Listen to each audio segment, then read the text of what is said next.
I don't usually post stuff like this, but I've been reading this subreddit for a while now, and I think I've finally reached a point where I need to get this off my chest.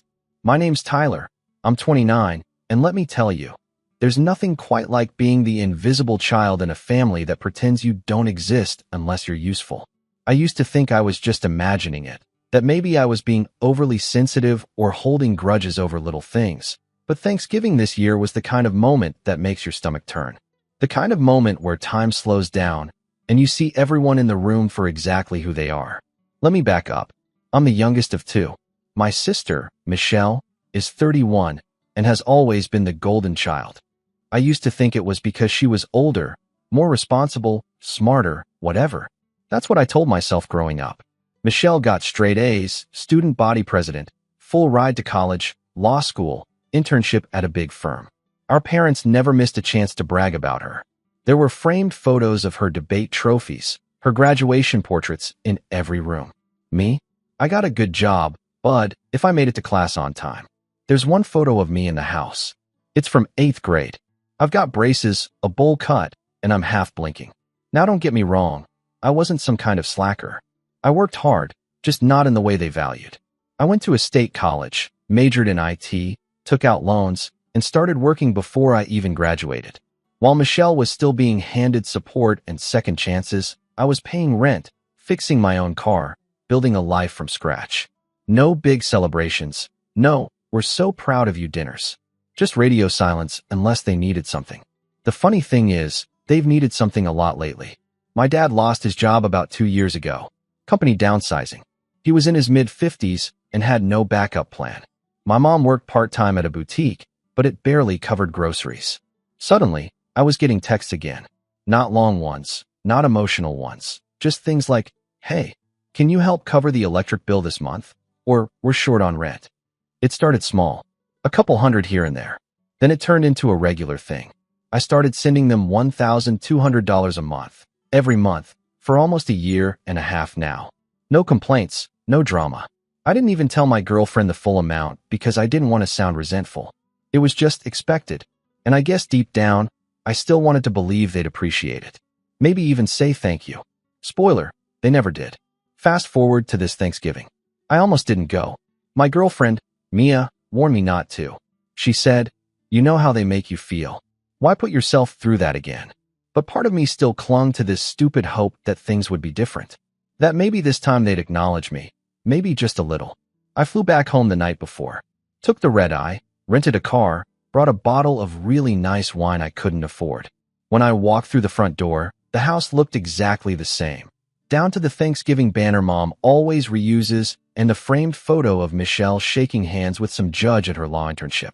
I barely had time to take off my coat before Mom ushered Michelle into the living room with, there she is, the woman of the hour, and a glass of sparkling cider. Michelle beamed. She always did. Hair curled, blouse pressed, that confident tilt of her chin like she knew she was the favorite. And she did. She always did. Tyler, Dad said, glancing up from the TV. Didn't expect you to make it. No hug. No smile. Just that. I told you I was coming, I said. Guess I forgot. I bit my tongue. I'd been awake for almost 24 hours. I wasn't about to start a fight 5 minutes in. I helped Mom with the green beans, tried to make small talk with Michelle, who acted like I was a stranger who wandered in off the street. She talked about her new condo, her new promotion, how she was getting flown out to LA for some conference. Mom and Dad hung on to every word like she was reading scripture. I mentioned that I'd just finished developing a new internal software system for a client that netted my company its largest contract yet. Crickets.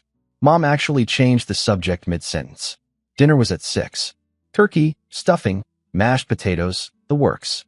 We all sat around the same oak dining table we've had since I was 10. I took my usual spot at the end, opposite my dad. Michelle was to his right, Mom to his left.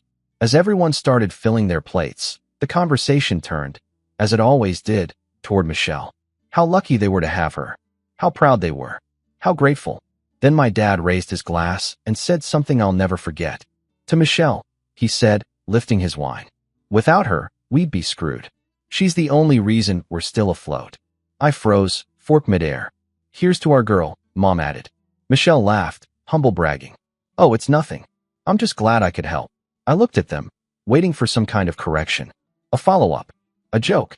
Nothing. My chest started tightening. I could feel it rising up from my gut like bad indigestion. I set my fork down. What do you mean, only reason? I asked, trying to keep my voice steady. Dad raised an eyebrow. Exactly what I said. Michelle's been carrying a lot lately. I glanced at Michelle. How much have you been sending them?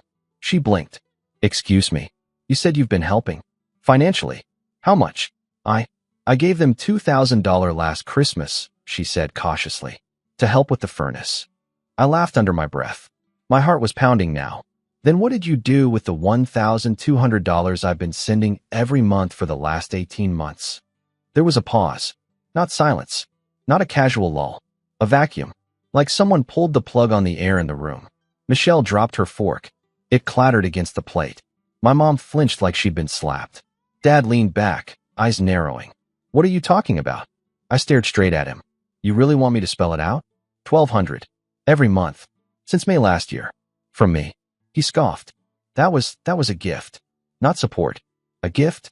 It was paying your mortgage. It was keeping your lights on. It was covering the water bill. How is that not support? You never said it was a requirement. I never said it because I assumed you were decent enough to at least acknowledge it. Mom started shaking her head. Don't do this, Tyler. Not here. Why not here? Because it's inconvenient? Because it makes Michelle look less like your savior and more like the cherry on a cake I already baked? I said don't, she snapped, voice rising. Dad stood up. You're making a scene. You made the scene, I said, standing too. I've been footing the bills while you sang Michelle's praises like I was just some guest at your table. Mia always said I'd never get closure until I stopped pretending I didn't care. But in that moment, I cared too much.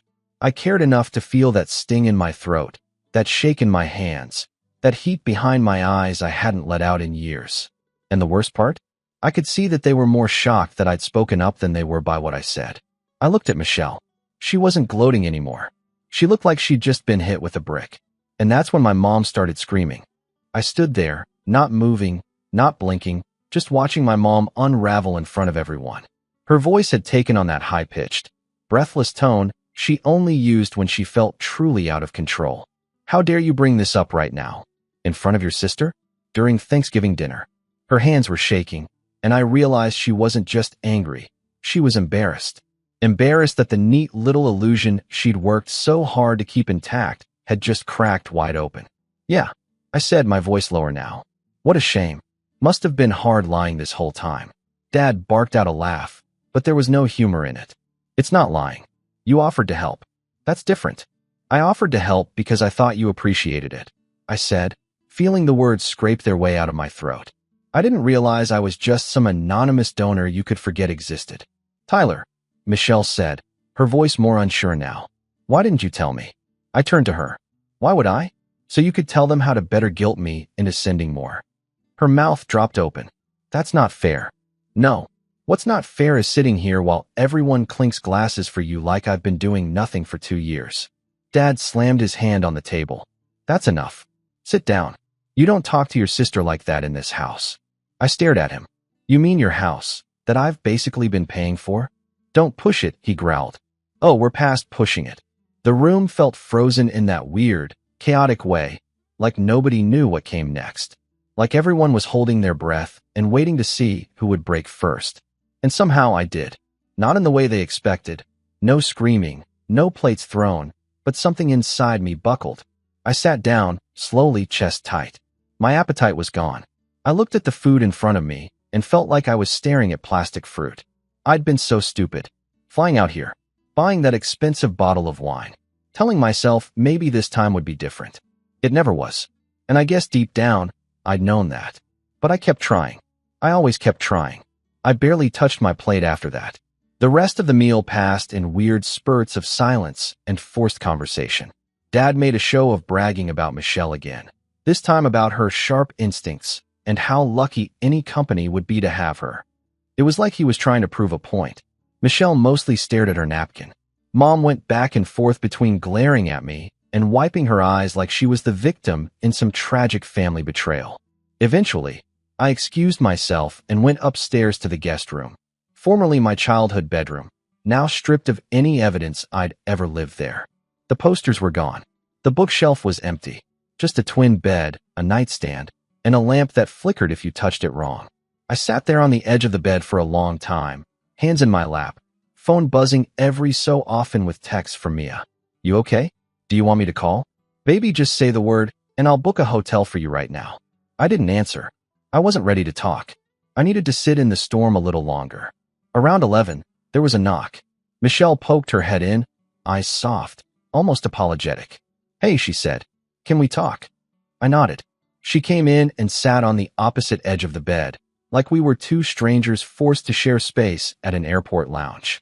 I didn't know, she said. I figured. No, I mean, really. I had no idea you were helping them like that. They never said anything. I looked at her. You believe me? She nodded. Yeah, you're not the type to make stuff up. That surprised me. Michelle rarely gave me the benefit of the doubt. Ever. I sighed. I guess I always assumed they'd tell you. I mean, you're their favorite. She winced. Tyler, it's fine. I'm used to it. No, it's not fine, she said. I'm not trying to be their favorite. I never asked for that. But you never turned it down, either, I said, a little harsher than I meant to. She looked down. I didn't know how much it hurt you. I don't think they care how much it hurt. We sat there for a minute. Just the hum of the heater and the creak of the old bed frame. Then she said something I didn't expect. I've been thinking about moving, she said. Like, really far. I've got a friend in Boston who offered me a spot on a startup. I blinked. What about the condo? Sublease it. You just leave? I'm tired too, Ty, she said. Everything I do, they blow it up. They tell me I'm perfect, and I'm not. They want to live through me, and I'm exhausted. It hit me then. She might have been the golden child, but she was still on a leash. Just a shinier one. She squeezed my hand before leaving the room. I don't think we'd held hands since we were kids. After she left, I lay down, staring at the ceiling fan, listening to it click with every slow spin. I didn't sleep much. The next morning, I packed my things before anyone else was up. I figured I'd leave early, grab a coffee on the road, and catch an earlier flight home if I could. I walked downstairs with my duffel and saw Dad in the kitchen, sipping his coffee. He didn't look surprised to see me. You running away? He said, not looking up. I'm leaving, I said. You'll have to get by on your own this month. He smirked. Real mature. I grabbed my keys and headed for the door. But just as I reached for the knob, he said something that made me stop. You think you're better than us now, huh? Just 'cause you make a little money. I turned slowly. No, I think I'm done pretending that I don't matter. He sneered. You'll come crawling back. You always do. I opened the door and stepped outside into the cold, crisp morning. The sky was pale pink, and the frost on the car windshield shimmered. For a second, I just stood there, staring at it. Then I got in and drove. But that wasn't the breaking point. That came 2 weeks later. It started with a voicemail. I'd been back home for a while, trying to decompress, talking things through with Mia, telling myself I was finally free from the emotional black hole that was my family. Then one evening, I saw a missed call from an unknown number. I usually let those go, but curiosity got the better of me. I listened to the message. Tyler, this is Janet from Wells Fargo Mortgage Services. We're just following up regarding the joint account associated with your parents' home. We noticed a change in the auto payment routing and wanted to confirm authorization. Please give us a call back. My stomach sank. Joint account? Auto payment routing? I never put my name on anything. I was very careful about that. I called the bank immediately, asked for clarification. The woman was polite but firm. Yes, sir. You're listed as a co-signer on the mortgage. The account was changed last week. The system still has your name as the primary backup on file. I felt like the floor had dropped out from under me. I told her there had to be a mistake. She double-checked. Read my social security number back to me. My full name. My date of birth. I called my dad. No answer. I texted him. Did you put my name on the mortgage? Nothing. I called Michelle. She picked up right away. What's going on? She asked. Dad used my name to co-sign the mortgage. Without telling me. There was a beat of silence. Oh my God. I have no idea how he did it. But it's there. And if they default, you're on the hook. I nodded, even though she couldn't see me. My hands were shaking. Ty, she said. You need to talk to a lawyer. Right now. I hung up and just sat there on the floor of my apartment, back against the couch, staring at nothing. My phone buzzed again. This time, it was a group text. Family group chat. Dad. Tyler, I need you to stop overreacting. It was just a safety net. You're acting like we robbed you. Mom, we wouldn't have done it if we weren't desperate. Dad, it's not like we took money. Your name is just there to help us qualify. Mom, this is why we never tell you anything. You always make drama. Michelle, are you serious right now? You forged his name. That's illegal. Dad, no one forged anything. Tyler agreed. Don't you remember, Ty? You said you'd always support the family. That this house was our legacy. I stared at the screen, pulse thumping in my ears. I didn't remember saying anything like that. Because I never did. And that's when it hit me. They'd planned this. Maybe not from the start. Maybe it started with a favor, a small lie, a tiny signature that didn't look important at the time. Or maybe they'd forged something after all. But they'd done it behind my back. They'd used me. And now I wasn't just the forgotten son who funded their life. I was the legal safety net tied to the thing they loved more than either of their kids, that house. I stood up slowly, vision blurry, hands clenched. They wanted to play dirty? Fine. I was done being the ATM. I was done being the scapegoat. I was done pretending this was a family. Because if they wanted a war, I'd give them one. I didn't sleep that night. I don't mean I barely slept. I mean I was fully awake for all 9 hours, staring at the ceiling, heart pounding like I'd run a marathon. My body wouldn't let me rest, like it knew something primal had just shifted. And it had.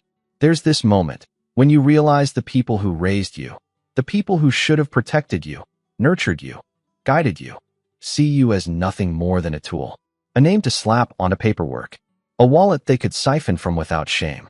That was my rock bottom. I called in sick to work the next day. Not that I was sick in the traditional sense, but emotionally, mentally, I was falling apart. My mind was racing. How did they even get my information? Did they forge my signature? Did I sign something years ago without realizing? I dug through my emails, my texts, my call logs. Nothing. The only thing I could find were old bank transfers. $1,200, like clockwork. No contracts. No conversations about co-signing. Just money sent in silence. Because I thought I was helping. And now I was legally tied to a home I didn't live in. A mortgage I didn't sign up for. A family who'd sell my future to keep their fantasy alive. The next 48 hours were a blur. I called my credit union to see if they had any record of inquiries. I filed a fraud alert with Experian. I made an appointment with a lawyer, someone Mia's uncle recommended. Mia, God bless her, didn't say I told you so. Not even once. She just sat next to me, holding my hand through every call, every document review, every long sigh when I realized this mess was worse than I thought. The lawyer, Mark, was a 40-something ex-prosecutor turned real estate attorney. No nonsense, buttoned up, sharp as a blade. After skimming through what little I had, he leaned back and said, "If they used your name without written consent, it's mortgage fraud. Straight up. And if they forged anything, we're talking criminal charges." My stomach flipped. They're my parents. He looked at me, and I didn't have a good answer. I left his office with a file folder full of paperwork to submit, an action plan, and an overwhelming sense of dread. I didn't want to take legal action. I wasn't some vengeful son looking to bury my parents. But at the same time, they did this. They made choices. They lied. They took my name, my credit, my trust, and leveraged it for their survival without even telling me. And when I confronted them, they gaslit me. "You said you'd always support the family. Don't you remember, Ty?" I remember being 17 and hearing my dad say, "When you turn 18, you're on your own." I remember sleeping on a friend's couch my first year of college because they wouldn't co-sign then. I remember selling my PS4 to cover rent because I couldn't get a dime from home. But now, suddenly, they're framing me as some willing co-signer? I had to be smart. Careful. No impulsive moves. Mark helped me send a certified letter to the mortgage lender requesting all documents related to the loan. A week later, the package came. I opened it at the kitchen table with Mia, fingers trembling. And there it was. The forged signature. Not even close to my handwriting. My name, yes. But the signature? Sloppy. Rushed. Nothing like mine. The date? 9 months ago, during a period where I hadn't even spoken to them for 6 weeks. That was the proof I needed. Mark filed the first report on my behalf and reached out to the mortgage company's fraud department. Things were in motion. Slow, grinding, bureaucratic motion, but motion nonetheless. And still, I felt broken. Not because I was losing money, but because I had lost them. I didn't cry. I couldn't. It was like the part of me that cared had been cauterized. Numb. My childhood memories? The holidays, the school plays, the birthdays? They all felt fake now. Or maybe they had been real, but they didn't outweigh this. This betrayal rewrote the past. It painted every hug as conditional, every smile as transactional. I stopped calling. I stopped replying. I changed my number. Mom emailed me 3 times in December. One-liners. Guilt bombs. We haven't heard from you. Christmas won't be the same without you. You're hurting your father. I didn't respond. Michelle reached out once. Just a text. I'm so sorry, Ty. I didn't know they'd go that far. If you ever want to talk, I'm here. I mean it. I believed her. But I didn't reply to that either. Not yet. Instead, I turned inward. Rock bottom has a strange clarity to it. You see who's really in your corner. And more importantly, you start figuring out who you are without them. That's when the rebuilding started. Quietly. Slowly. Without announcements or social media posts. Just the kind of slow, silent work that nobody sees. The kind that actually matters. I stopped sending money to my parents. I canceled the auto transfers. Changed my bank login info. Flagged their accounts with fraud alerts. I kept everything documented, with timestamps and screenshots. Mia helped me organize a binder full of correspondence, bank statements, legal letters. I felt like a detective building a case file on my own family. But I didn't let it consume me. I put more energy into work. I was already a senior systems analyst, but I started pushing harder, volunteering for big projects, mentoring new hires, leading presentations. I stopped phoning it in. I took my frustration and turned it into fuel. I wasn't just trying to cope anymore. I was building. In January, my manager nominated me for a leadership program. By March, I was promoted to director of infrastructure. It came with a 30% raise, a corner office, and the kind of respect I hadn't realized I craved. Not because of the title, but because I earned it. No family favoritism. No handouts. Just sweat equity. Mia and I moved into a bigger apartment. One with an office and a balcony. She surprised me with a reclaimed wood desk and a leather chair that made me feel like an author in a cabin somewhere. It became my space. My sanctuary. I started therapy too. At first, I was skeptical. What was I going to say? Hi, I'm Tyler. My parents committed fraud, and I can't feel anything anymore. But over time, I started unpacking things I didn't even know I was carrying. That feeling of invisibility. The need to overachieve to earn love. The guilt of standing up for myself. My therapist, Julia, helped me see the difference between honoring your family and being shackled to them. You're not abandoning them, she said. You're just refusing to carry the weight they dumped on you. It hit me like a freight train. For the first time in my adult life, I felt light. Mia and I took a trip that spring, just a long weekend up in Vermont. Cabins, snow, no Wi-Fi. Just board games, campfires, and red wine. One night, while watching the fire crackle, she looked over at me and said, "You seem taller." I laughed. I think I finally stood up straight. You feel different. I am different. But the story doesn't end there. Because one morning, in early June, I got an email. Subject, Notice of Legal Hearing, State of California v. Redacted. It was real. The fraud case had moved forward. My parents had been officially served. A hearing date was set. The details are a blur. I won't get into the court side of it yet, because that's another mountain I had to climb, but the fallout was instant. Michelle called first. I didn't answer. Then she texted. They called me. Dad is furious. Mom's freaking out. What are you going to do? I didn't reply. Then came another message. Ty, he's saying you forged him. That you signed his name to frame him. I'm so sorry. I can't believe this. I stared at that message for a long time. They weren't just doubling down. They were trying to turn it around. Blame me. That's when something broke. Again, but differently this time. Not pain. Not grief. Clarity. Cold, unshakable clarity. They were never going to stop. They were never going to take responsibility. And if I kept waiting for them to change, I'd be stuck forever in this loop, begging for scraps, for fairness, for basic human decency. So I stopped waiting. I opened a blank document on my laptop, created a spreadsheet, labeled it Operation Break Free. Phase 1, Legal Firewall done. Phase 2, Credit Restoration in progress. Phase 3, Public Truth, TBD. I wasn't rushing revenge. I was planning my exit. And maybe, just maybe, something more. Because if they wanted to play games with my name, my signature, my credit, then they were going to learn the hard way what happens when the forgotten son finally takes the pen back. The morning I realized I wasn't afraid of them anymore was eerily quiet. No texts, no voicemails, no new messages in the group chat that I'd muted weeks ago. Just silence. And it was beautiful. I sat on the balcony with a mug of coffee, watching the sun spill over the skyline, and for the first time in a long time, I felt like the story I was living in was finally mine. Not theirs. Not some guilt-laced family drama where I played the role of the loyal, underappreciated son. I'd left that script behind. I was the author now, and I was about to write a very different third act. I called the plan Operation Break Free, but truthfully, that was just phase 1. Phase 2 was something else entirely.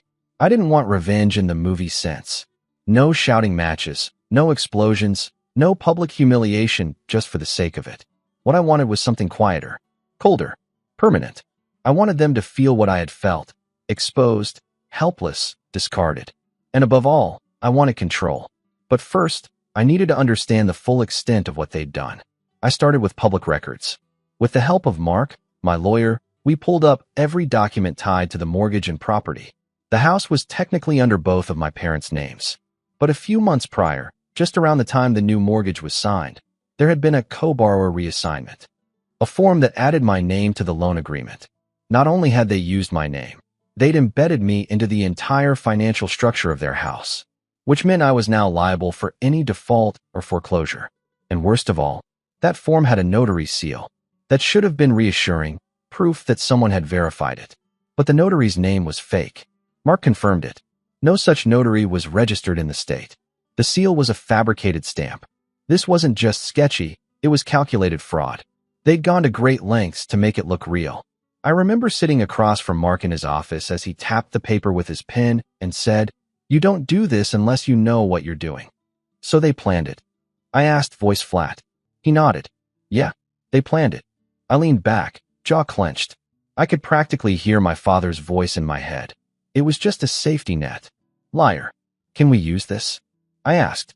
He smiled. We will use this. Mark took over most of the legal side, working to remove me from the mortgage, pursuing damages, and exploring whether we could press criminal charges. But while he focused on the court, I started focusing on something else. My parents cared about 3 things. The house, their reputation, Michelle. 2 of those things were already teetering. The house was now a legal battlefield, and Michelle, well, she wasn't as on their side as they thought. So I made a call. She picked up on the second ring. Ty. Hey, I said. You still in town? Yeah. What's going on? I need to talk to you. In person. We met at a coffee shop near her place. Neutral ground. She looked more tired than I remembered, like someone who'd been living under pressure for too long. She was still dressed like the golden child, blazer, watch, manicured nails, but the shine had dulled. She smiled when she saw me, but it didn't reach her eyes. I was starting to think you'd never call, she said. I shrugged. Wasn't sure if I could trust you. I get that. I sat down. How much do you know? She sighed. Only what Dad told me, which, according to your lawyer, is about 80% bull. He told you I forged his name? She nodded. Said you were trying to sabotage them. That you were bitter. Do you believe that? She gave me a look. You think I'm that stupid? I didn't answer. She stirred her drink. Look, Ty, I'm sorry. For everything. For not seeing it sooner. For letting them pit us against each other. I don't need an apology, I said. I need your help. She straightened in her seat. What kind of help? I pulled out a manila folder and slid it across the table. Inside were copies of the forged documents, the fake notary seal, screenshots of messages, bank transfers, everything. This is the full timeline, I said, of what they did, of what they made you believe. She opened the folder, skimming it. Her brow furrowed.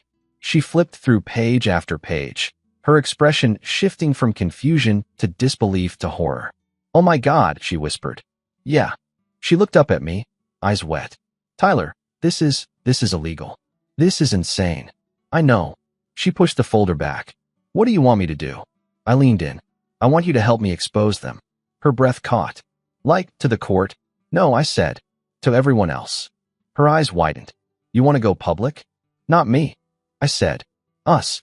That's when I laid it out. The whole thing. The plan I'd been carefully building for weeks. We'd go public. But not in a messy, angry way. We'd do it through a controlled, precise release of information. Start with their community. The country club friends. The church group. They're holiday card recipients. People who believe my parents were model citizens, generous, honorable, pillars of the neighborhood. We'd tell them the truth. But the real punch? We'd let them tell it themselves. Michelle, as the golden child, would call a family meeting. She'd say she was trying to mediate, trying to help us reconcile. And we'd get it on tape. Not secretly, openly. They'd agree, because they'd want to appear civil. They'd think it was a chance to win Michelle back to their side. But the moment they admitted the fraud, or dodged the question, we'd have it. On record. We wouldn't even have to publish it. Just the threat would be enough. And if that didn't work, then yes, we'd go fully public. Emails, social media, legal filings, public records, everything in one curated, undeniable packet of truth. It wouldn't just ruin their reputation. It would isolate them. Because people like my parents don't survive without admiration. They need it like oxygen. Michelle listened the whole time, nodding slowly. Ty, she said softly, you're serious about this. I'm done playing defense. She looked down, then back up. I'll help. We scheduled the meeting for a Saturday afternoon in late June. Michelle told them it was a chance to clear the air, to come together again as a family. She said I was ready to talk, that I wanted peace. They bought it. Hook, line, and sinker. In the days leading up to it, I prepped everything. Mia helped me rehearse my talking points. Mark lent me a small, high-quality lapel mic for backup audio. Michelle agreed to record on her phone, out in the open, saying it was just so we don't forget what's said. Dad didn't even question it. He was too eager to win the argument. The day arrived. I wore a blue button-up and jeans. Nothing flashy. Calm. In control. Michelle picked me up, and we drove to our childhood home together. That drive was eerily quiet, both of us steeling ourselves for what was about to unfold. The moment we walked in, I could feel the tension. Dad was in the armchair, smug. Mom was pacing. She smiled too brightly when she saw me. Tyler. Oh, you look so good. I nodded. Thanks. We sat down. Michelle hit record and said, just for clarity, I don't want any more he said, she said. Dad grunted, fine. Then it began. They started with their version, how they were desperate, how I'd promised to support them, how they thought I wouldn't mind helping because I had so much going for me. Then I asked the question, why did you use a fake notary? Silence. Mom blinked. What? The seal. The notary. It's not real. Dad's jaw tightened. That's ridiculous. It's registered to someone who doesn't exist, I said. We have confirmation. Legal confirmation. Michelle looked at them. Did you fake it? They didn't answer. I pressed further. Did you forge my name? Still nothing. Michelle said, Mom. Dad, did you forge it? And that's when Mom broke. She looked at me, really looked at me, and said, we didn't have a choice. Dad hissed, Sharon. But it was too late. Michelle whispered, oh my God. I didn't smile, didn't gloat, just nodded. I stood up, tucked my phone in my pocket, and said, thank you for your time. As I reached the door, Dad stood too. If you go through with this, you'll ruin us. I looked back at him. You already did. And I walked out. It's strange how quiet revenge can be. After all the shouting, all the betrayal, all the unraveling, when the time finally came to act, there was no dramatic thunderclap, no courtroom screaming match, no explosive family implosion in front of a shocked crowd. Just a few carefully placed moves, each one sharper than the last, until everything they'd built came crashing down on its own. And I never raised my voice once. The day after the family meeting, I drove home with Michelle in silence. Neither of us spoke until we were halfway down I-5, the sun bleeding into the horizon like someone had slashed open the sky. Then she asked, are you really going through with it? I looked out the window. They confessed, Michelle. On tape. I don't need to burn the house down, but I'm not letting them stay warm in it either. She nodded slowly. Okay. I think part of her was still hoping they'd come clean, beg for forgiveness, show even a sliver of remorse. But they didn't. They had their chance. And instead of apologizing, they doubled down, like people who truly believed they were owed everything, even my future. So I stopped holding back. Mark filed the final set of documents the following week. With the recorded confession and the forged notary seal, the court fast-tracked the fraud complaint. Within days, the mortgage lender launched a formal investigation. The forged documents alone were enough to void the contract entirely, but the fraud charges? That opened the floodgates. My parents' mortgage was frozen. Their auto payments, which they hadn't made in 2 months, were flagged. The property was moved into pre-foreclosure status, pending legal resolution, and I was officially, permanently removed from the loan. But it didn't stop there. Mark advised we push forward with a civil lawsuit for damages. He told me we could sue for identity theft, emotional distress, credit damage, and even punitive damages. I hesitated at first. I didn't want to look like I was just chasing money. But when I saw the full scope of what they'd done and the risk it posed to my financial future, I agreed. They had played dirty. I was just following the rules. The case was airtight. Their confession, the paper trail, the fake seal, there wasn't much left for them to hide behind. They hired a lawyer, of course, but from what I heard through Michelle, their defense was paper thin. It was a family misunderstanding. He offered to help. It was all blown out of proportion. The judge didn't buy it. In a preliminary hearing, she ruled in my favor. They were ordered to pay over $72,000 in damages, including attorney fees, credit repair costs, and compensatory payments. More importantly, they were forced to publicly acknowledge their wrongdoing in a legal admission, which became part of the public record. That document, I had it framed. I didn't hang it on the wall. That would be petty. But I kept it in a drawer, just to remind myself that I wasn't crazy, that the gaslighting didn't win. And it wasn't long before the social fallout began. Their neighborhood, once a tight circle of country club friends and PDA holdovers, went cold. The news traveled fast, even faster when one of their neighbors, who turned out to be very fond of local Facebook drama, posted a not-so-subtle status.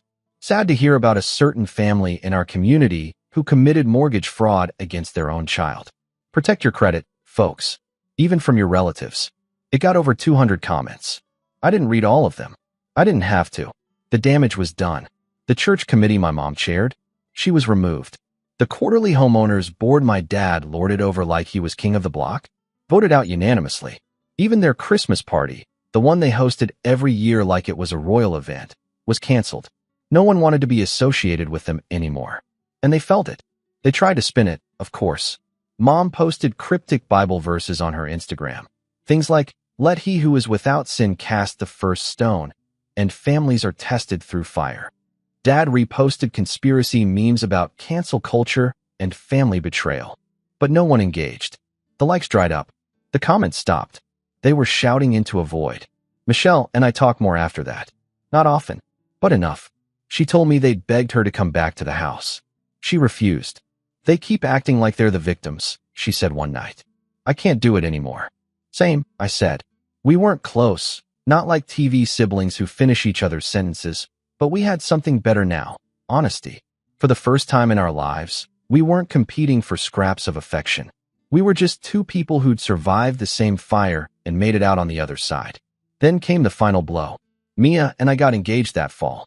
It wasn't a grand proposal, just a quiet moment on the same balcony where I'd rebuilt myself from the ground up. She said yes, cried a little, kissed me like I'd hung the moon. And for the first time, I realized how grateful I was that I hadn't let my family poison the idea of starting one of my own. We sent out the save the dates in October. Michelle was invited. My parents were not. They found out anyway, of course. Michelle had posted a single photo of the ring, and Mom saw it. She sent an email the next day. Just 4 words. "You'll regret this forever." I read it, deleted it, blocked her address. No reply, no anger, just silence. It was the most powerful response I could give. And on the day of our wedding, surrounded by real friends, chosen family, and the sister who finally chose me back, I stood under the autumn trees, took Mia's hands in mine, and said the vows I wrote the night before. I grew up thinking love was conditional. That support had strings attached. That forgiveness had to be earned with silence. But you showed me something different. You showed me that love doesn't ask for sacrifice. It offers it. Freely, fiercely, and forever. We kissed. People clapped. And somewhere in the distance, the echo of my parents' empire crumbled to dust. I didn't burn their house down. I just made sure they couldn't live in it anymore. And that was enough.